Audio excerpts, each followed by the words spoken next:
प्यारे बच्चों, आज मैं चैप्टर एवरेज मतलब औसत में कुछ क्वेश्चन बता रहा हूँ। पहले बता रहा हूँ मैं एवरेज औसत की डेफिनेशन। हम औसत कहते किसे हैं, इसकी डेफिनेशन हो जाएगी औसत वह परिणाम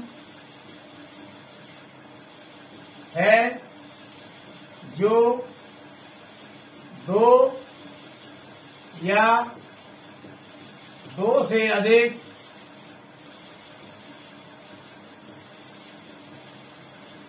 संख्याओं के योगफल को उनकी मतलब संख्याओं की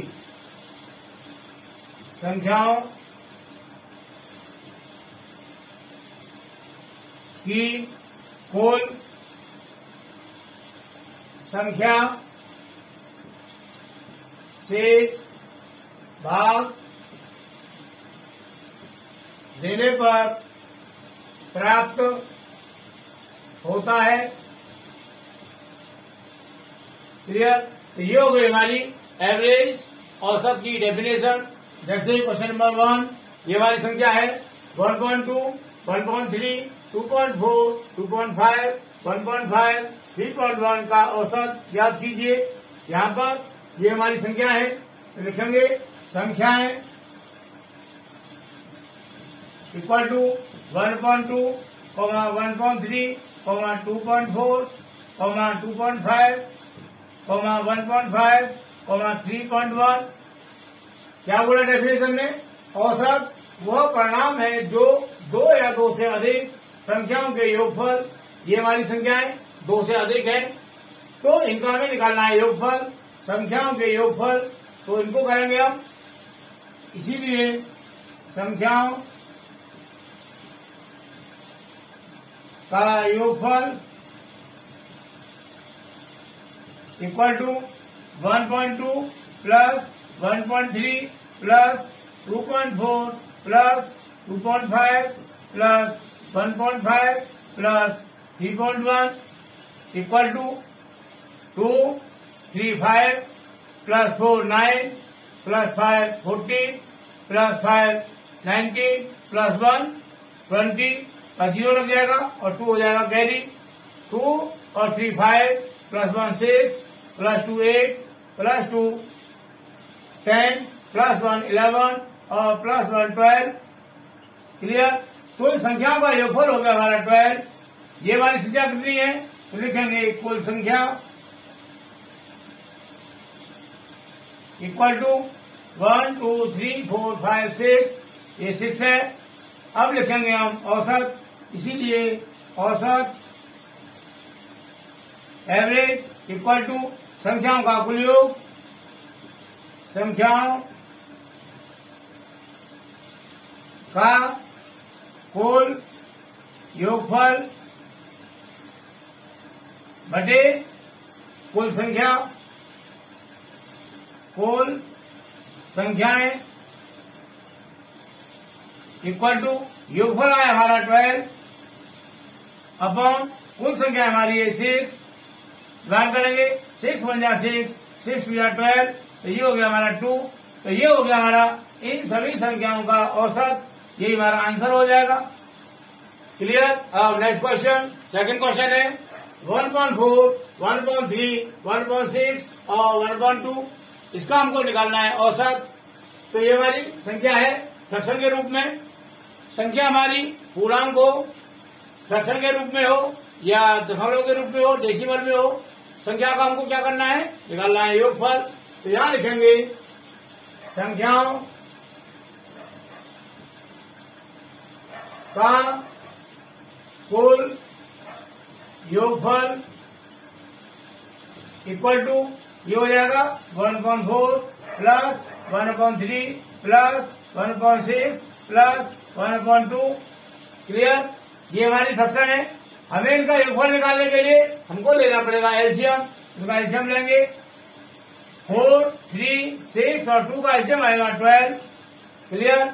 4 से डिवाइड करेंगे एलसीएम को तो 3 टाइम होगा और 3 का करेंगे मल्टीप्लाई न्यूमरेटर में तो 3 बन जा 3 प्लस 3 4 जा 12 और 4 बन जा 4 प्लस 6 2 जा 12 और 2 बन जा 2 प्लस 2 6 जा 12 और 6 बन जा 6 क्लियर इक्वल टू कितना हो जाएगा 3 4 7 और 7 2 9 और 9 और 6 15 ये हो गया 15/12।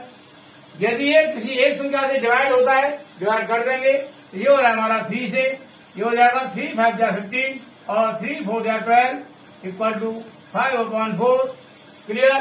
तो ये हो गया 5/4 इन सभी संख्याओं का योगफल।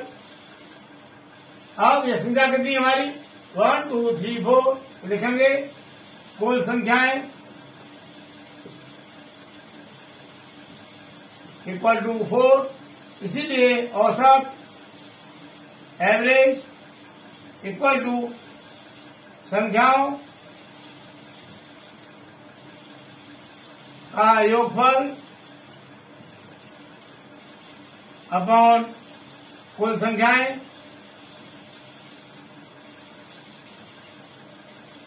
इक्वल टू योगफल आ गया हमारा 5/4 5/4 अपॉन कुल संख्या कितनी हमारी 4 क्लियर। ये अंश और हर हो गया और यहाँ पर सिर्फ अंश ही है इसका हम हर मान लेंगे 1 तो ये हो जाएगा 1 का करेंगे मल्टीप्लाई 5 में तो ये हो गया 5 × 1 अपॉन 4 का करेंगे 4 में तो हो जाएगा 4 × 4 इक्वल टू 5 बन जा 5 और 4 4 जा 16 तो ये आ गया 5/16 और यही हमारा आंसर हो जाएगा क्लियर। नेक्स्ट क्वेश्चन नंबर 3 है 6 संख्याओं का औसत 200 है 200 है संख्याओं का योगफल ज्ञात करो। यहाँ पर हमें दे रखा है 6 संख्याएं और उन 6 संख्याओं का औसत तो लिखेंगे कुल संख्याएं ये हमारी 6 औसत दे रखा है 200 तो लिखेंगे औसत इक्वल टू 200। हमारा फॉर्मूला क्या होता है औसत निकालने का औसत इक्वल टू होता है कुल संख्याओं का योगफल अपॉन कुल संख्याएं ये होता है। तो यहां हमें औसत दे रखा है ये 200 तो यहां लगा देंगे हम 200 इक्वल टू कुल संख्याओं का योगफल संख्याओं का योगफल पूछ रहा है तो लिखेंगे संख्याओं का योगफल ये हमको निकालना है अपॉन कुल संख्या हमारी ये 6 है ध्यान 6 क्लियर। यहां हम हर 1 मान लेंगे अब करेंगे क्रॉस मल्टीप्लाई तो ये हो जाएगा 1 × संख्याओं का योगफल तो यही आएगा संख्याओं का योगफल इक्वल टू हो जाएगा ये 200 मल्टीप्लाई ये 6 इक्वल टू 1200 और ये हमारा आंसर हो जाएगा क्लियर। तो हमें ध्यान रखना है हमें औसत दे रखा है संख्याएं दे रखी हैं तो उन संख्याओं का योगफल निकालने के लिए हम ये लगा देंगे फॉर्मूला संख्याओं का योगफल इक्वल टू औसत मल्टीप्लाई कुल संख्याएं क्लियर। तो एक कुल संख्याओं का योगफल निकालने के लिए हो जाएगा फॉर्मूला क्लियर और हमें कहीं पर निकालना है औसत तो ये लगा देंगे कुल संख्याओं का योगफल बटे कुल संख्याएं क्लियर। अब नेक्स्ट क्वेश्चन नंबर 4 है 4 संख्याओं का औसत 24 है यदि पहली 3 संख्याएं क्रमशः 12, 26, 34 हो तो चौथी संख्या ज्ञात करो। यहाँ में दे रखा है 4 संख्याओं का औसत, माना हमारे को 4 संख्याएं हैं इसमें दे रखी है, हमें इसमें चौथी संख्या नहीं दे रखी, तो हम चौथी संख्या को मानने वाला x, कि चौथी संख्या हमारी x है। तो पहले हम ये निकालेंगे इनका योगफल, इनका चारों का योगफल क्या होगा, तो लिखेंगे संख्याओं का योगफल equal to 12 plus 26 plus 34 plus x equal to 4 से 10 और 10 to 12 एक हासिल हो जाएगा, तो 314 प्लस 2 6 प्लस 1 7 72 प्लस इस x को हम यहाँ लिखेंगे, ऐसा नहीं करेंगे इसको, हम लिख दें 72x, तो ये हमारा गलत हो जाएगा। क्लियर, यहाँ हो गया ये मल्टीप्लाई और हमें करना है इनको प्लस, तो ये होगा 72 प्लस x। क्लियर, संख्या कितनी हमारी लिखेंगे, संख्याएं इक्वल टू 1 2 3 4, हमें औसत दे रखा है 24, तो लिखेंगे औसत इक्वल टू 24। अब लगाएंगे हम औसत का फॉर्मूला, औसत इक्वल टू संख्याओं का योगफल अपॉन कुल संख्याएं। क्लियर, औसत दे रखा हमको 24 इक्वल टू संख्याओं का योगफल आ गया 72 प्लस x अपॉन कुल संख्या हमारी 4 है। क्लियर, यहां हमने इसका हर 1 मान लिया और कर दिया क्रॉस मल्टीप्लाई, तो 1 का करेंगे 72 प्लस x में, तो ये हो जाएगा 72 प्लस x, क्योंकि 1 से क्या मल्टीप्लाई 72 को, तो यहाँ 72 और 1 से क्या मल्टीप्लाई x को, तुम्हारा x आ गया। Clear, equal to 24 into 4, 24 into 4 equal to 96, तो यहां से हमें x का मान निकालना है, तो लिखेंगे x इक्वल टू 96, इसको करेंगे हम ट्रांसफर, ये प्लस का है माइनस हो जाएगा, 72 इक्वल टू 24। क्लियर, ये आ गया हमारा x का मान, हमने x क्या माना था, x माना था हमने चौथी संख्या, तो लिखेंगे इसीलिए चौथी संख्या इक्वल टू 24, और ये हमारा आंसर हो जाएगा। क्लियर, क्वेश्चन 5 है, 3 संख्याओं का औसत 25 है, पहली 2 संख्याएं 24 और 26 हो, तो 3 संख्या ज्ञात करो। हमारे माना ये 3 संख्याएं हैं, एक है x1, एक है x2 और एक है x3, तो हमें यहाँ 3 संख्या दे रखी x1 x2 x3 हमने मान लिए, तो x1 हो जाएगी यहाँ 24 और x2 हो जाएगी 26, और हमें इसका मान निकालना है। हमें इन तीनों का दे रखा है औसत 25, तो लिखेंगे 3 संख्याओं का कुल मान या कहते हैं योगफल, दोनों का मतलब एक ही है, इक्वल टू कुल मान या योगफल कैसे निकालते हैं, उसका फॉर्मूला मैंने बताया था अभी, औसत मल्टीप्लाई कुल संख्याएं, ये बताया था। हमें औसत दे रखा है 25 और कुल संख्या दे रखी है 3, ये जो x1 x2 x3 ये 3 है, इक्वल टू 75। कहने का मतलब हमने इन तीनों को प्लस किया, तो इन तीनों का योगफल आया हमारा 75, लेकिन इन तीनों में 2 संख्या हमको दे रखी है 24 और 26, हमें ये निकालनी है, तो लिखेंगे पहली 2 संख्याओं का योगफल इक्वल टू, पहली संख्या है हमारी ये 24 प्लस दूसरी है 26, इन दोनों को प्लस करेंगे जाएगा हमारा 50 क्लियर। इन तीनों का योगफल हमने ये निकाल लिया 75 और इन दो का योगफल हमने ये निकाल लिया 50। क्लियर। इन तीनों के योगफल में से यदि हम इन दो का योगफल माइनस कर देंगे तो ये संख्या निकल के आएगी हमारी, आएगी ना। तो लिखेंगे इसीलिए तीसरी संख्या इक्वल टू तीन संख्याओं का योगफल, तीन संख्याओं का योगफल माइनस पहली दो संख्याओं का योगफल, पहली दो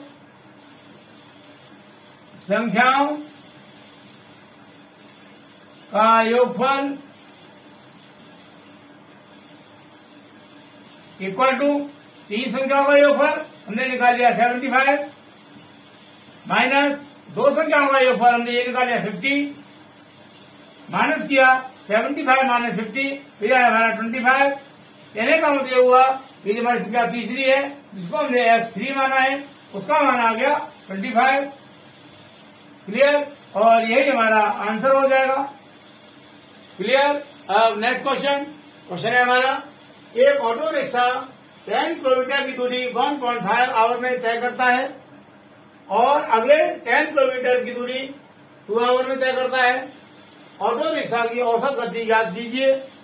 यहां हमें दे रखा है प्रथम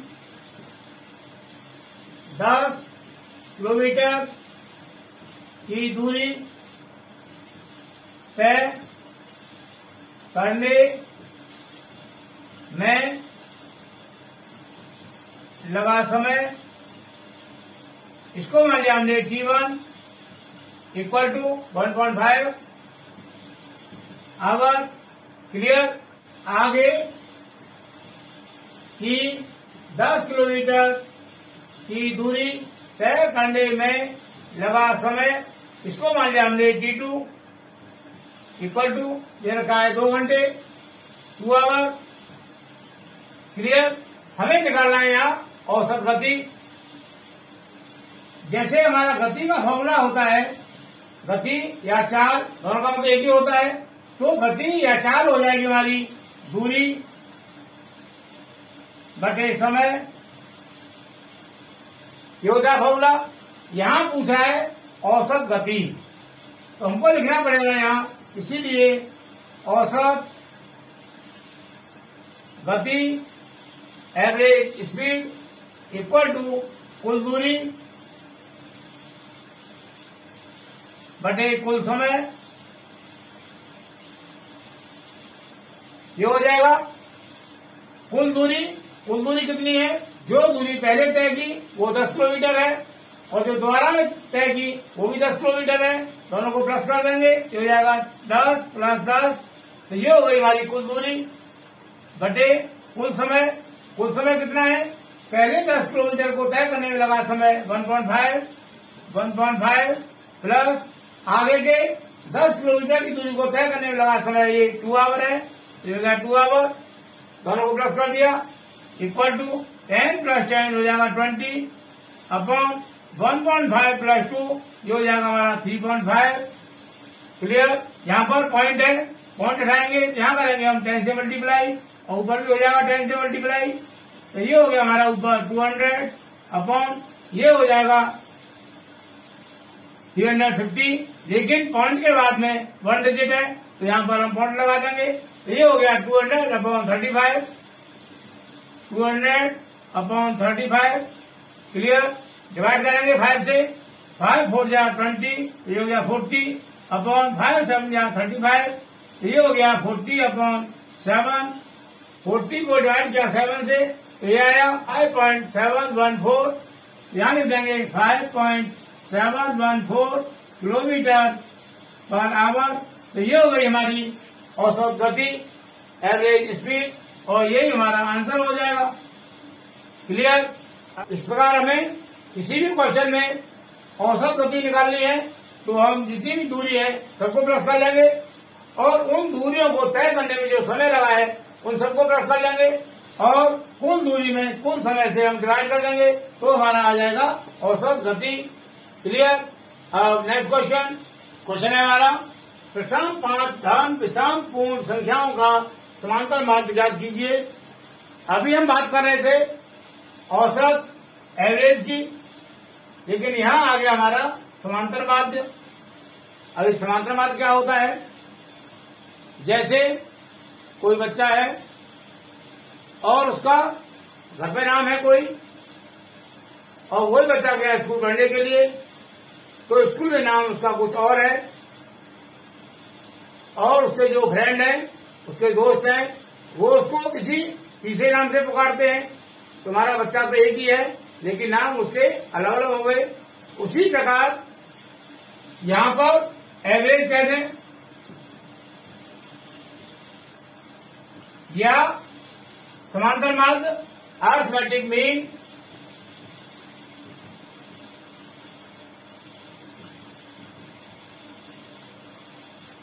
क्लियर। आगे एक नाम इसका और आएगा, वो होगा हमारा माध्य, और माध्य को बोलेंगे हम मीन।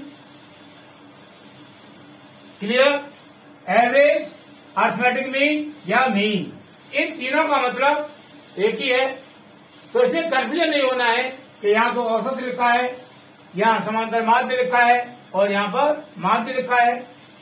क्लियर। छोटी क्लासों में बोलते हैं हम एवरेज, थोड़ा आगे बढ़ेंगे तो वहां बोलेंगे इसको अर्थमेटिक मीन, और थोड़ा आगे बढ़ेंगे तो वहां बोलेंगे इसको मीन।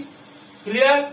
और इन तीनों का साइन जो होता है, साइन होता है ये एक्स बार, एक्स के ऊपर ये जो हल्की सी लाइन हो रही है इसको बोलते हैं हम बार।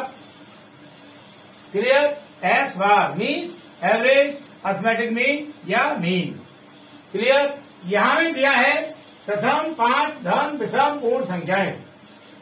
तो हमको मालूम होना चाहिए कि पहली 5 धन विषम पूर्ण संख्याएं कौन कौन सी हैं। तो लिखेंगे प्रथम 5 धन विषम पूर्ण संख्याएं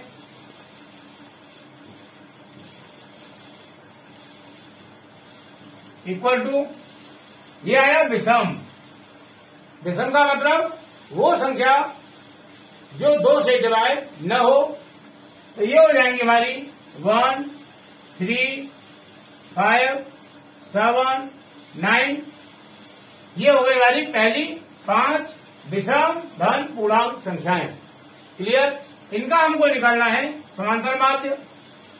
तो हम ये लिखते हैं संख्याएं इक्वल टू 1, 3, 5, 7, 9। हम इसको ऐसे नहीं लिखते, हम ऐसे भी लिख सकते हैं x इक्वल टू 1, 3, 5, 7, 9। ऐसे लिख दो या ऐसे लिख दो, दोनों का मतलब सेम है। इसके आगे का स्टेप आता है संख्याओं का कुल योगफल इक्वल टू 1 + 3 + 5 + 7 + 9 इक्वल टू 1, 3, 4, 4, 5, 9, 9, 7, 16 और 16 + 9 ये हो गया 25। क्लियर। हम इसको ऐसे न लिख के ऐसे भी लिख सकते हैं सिग्मा एक्स, इसको बोलेंगे हम सिग्मा। सिग्मा, ये सिग्मा होता है इन सभी संख्याओं को जोड़ना, प्लस करना।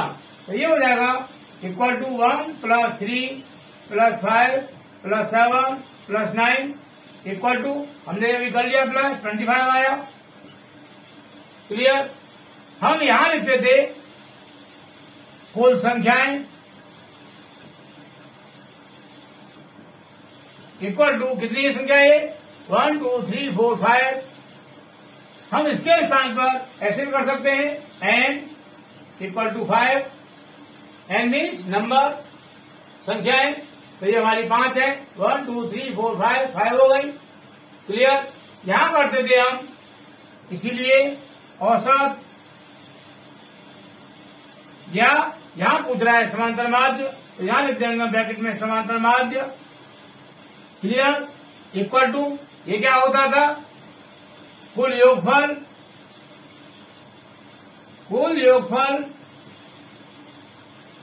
बटे कुल संख्याएं।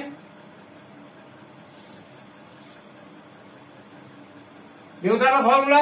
और हम क्या करते थे? यहाँ कुल योगफल आया हमारा 25 अपॉन कुल संख्या हो गई हमारी 5। हमने इसको डिवाइड कर दिया, 5 बन गया 5 और 5 भाग जाए 25, तो ये आ गया हमारा आंसर 5। क्लियर? लेकिन यहाँ कैसे करेंगे?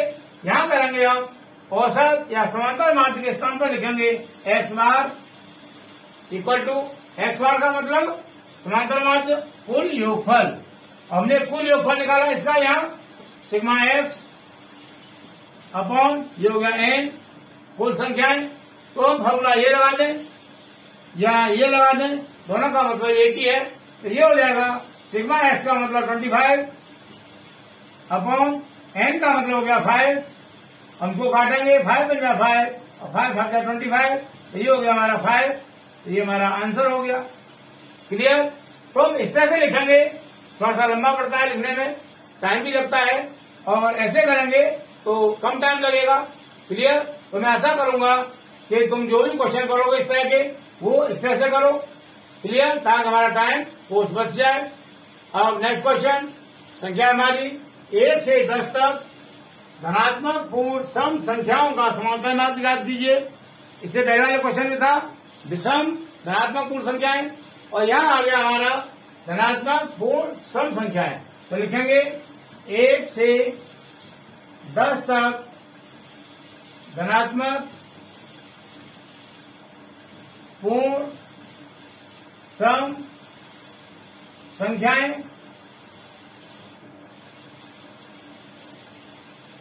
इक्वल टू सम संख्याएं। सम का मतलब जिसमें 2 से डिवाइड हो जाए, तो क्या हो जाएगा? 2, 4, 6, 8, 10। तो ये संख्या हो गई हमारी 1 से 10 तक धनात्मक पूर्ण सम संख्याएं। इन प्रत्येक संख्या में 2 से डिवाइड हो जाएगा। क्लियर?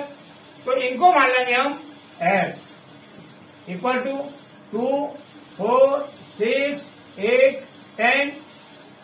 हम करते थे संख्याओं का योगफल, यहां लिखेंगे हम उसके स्थान पर sigma x equal to 2 + 4 + 6 + 8 + 10 equal to 2 + 4 6, 6 + 6 12, 12 + 8 20, 20 + 10 30।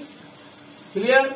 आगे लिखना पड़ता था हमें कुल संख्याएं, और उसके स्थान पर लिख देंगे हम सीधा सीधा n इक्वल टू कितना है? 1 2 3 4 5। क्लियर? आगे लिखना पड़ता था हमें औसत या समांतर माध्य, उसके स्थान पर लिख देंगे हम सीधा सीधा x बार इक्वल टू, आगे लिखना पड़ता था कुल संख्याओं का योगफल बटे कुल संख्याएं, और यहां लिखना पड़ेगा सिग्मा x बटे n। क्लियर? सिग्मा x का मतलब कुल संख्याओं का योगफल और n का मतलब कुल संख्याएं। क्लियर?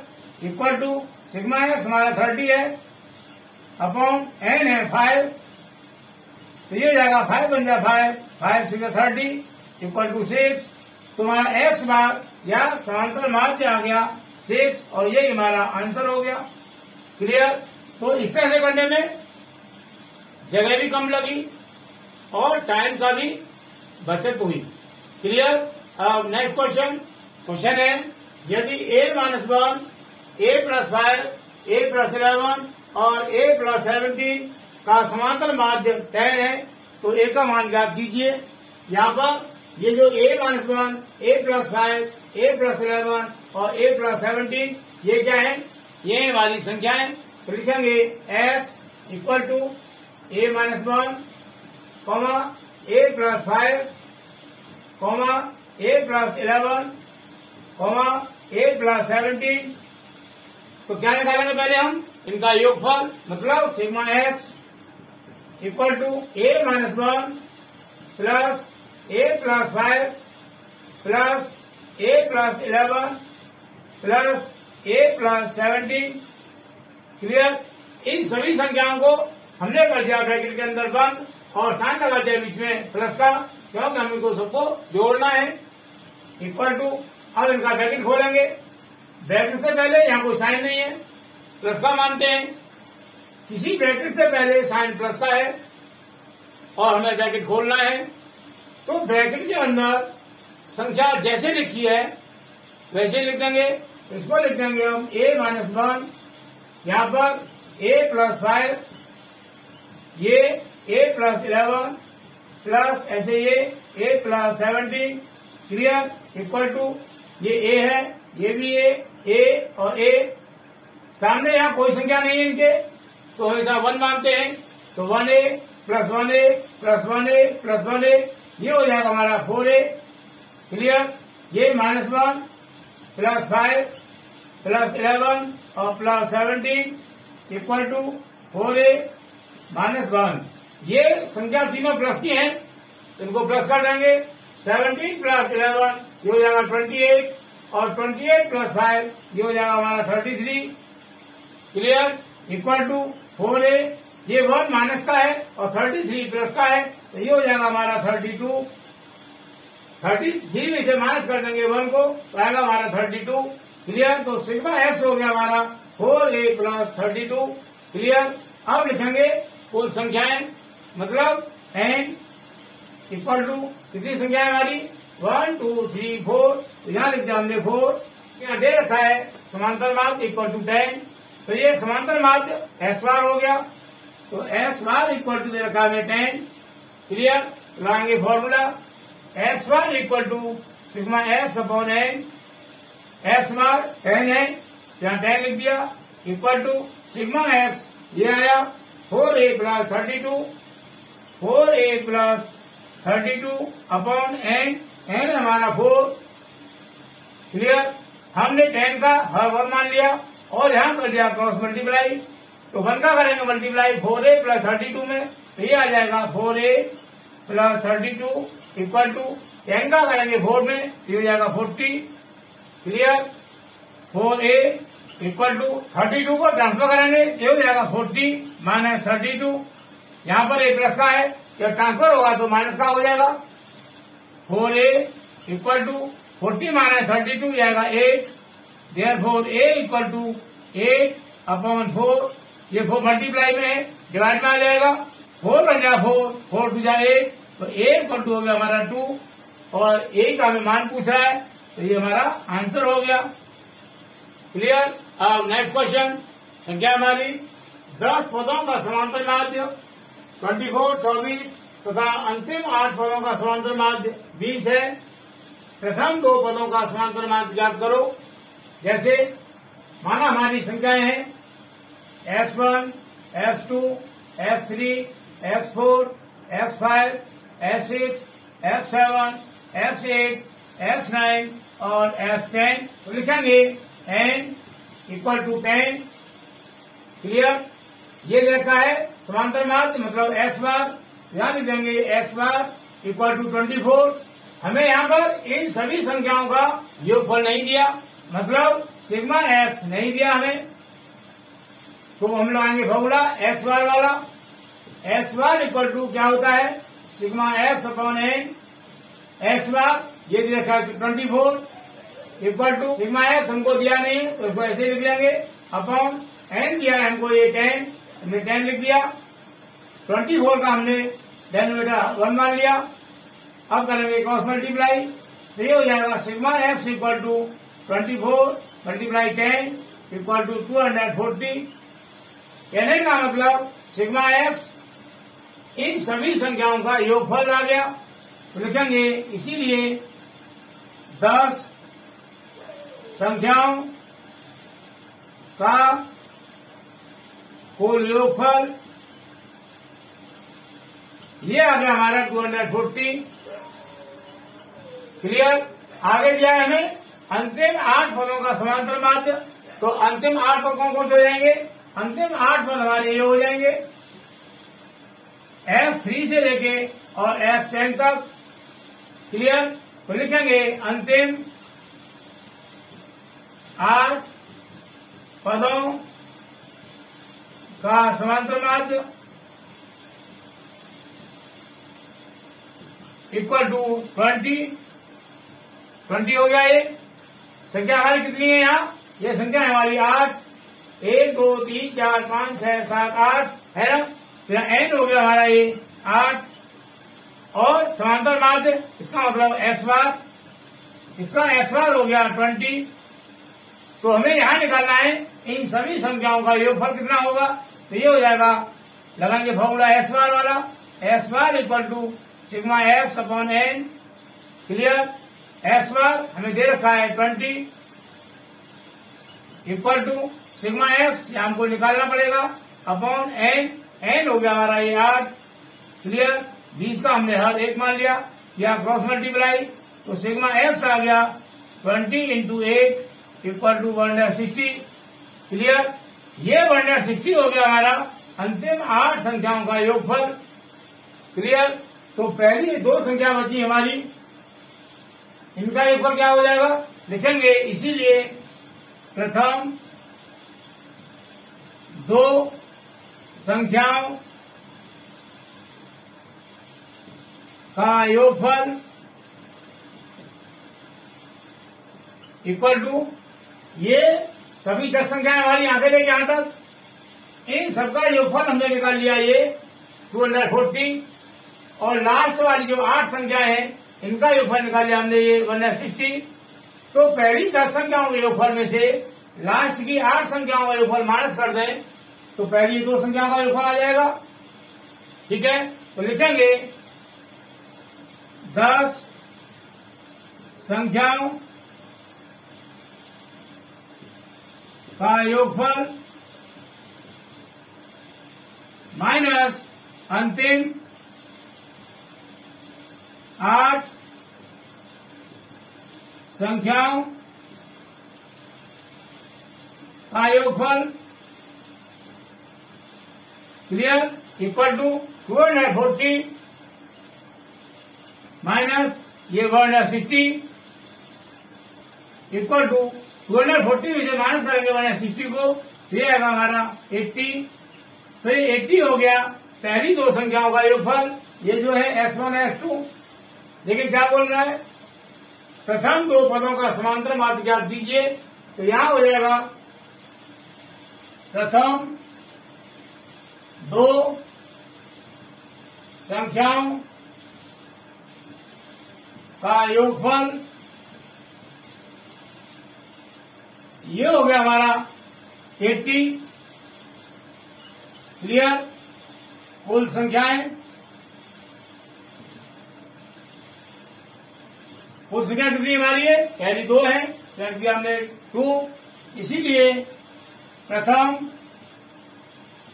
2 संख्याओं का समांतर माध्य इक्वल टू पहली 2 संख्या योगफल हमारा 80 आया, अपॉन संख्या हमारी ये 2 डिवाइड करेंगे 2 या 2 और 240 या 80 इक्वल टू 40। तो पहली 2 संख्याओं का जो समांतर माध्य आया वो आ गया हमारा 40 और ये हमारा आंसर हो गया। क्लियर? इस प्रकार मुझे उम्मीद है ये सभी क्वेश्चन एवरेज वाले समझ में आए होंगे। इसी प्रकार कोई नया चैप्टर नेक्स्ट वीडियो में करेंगे।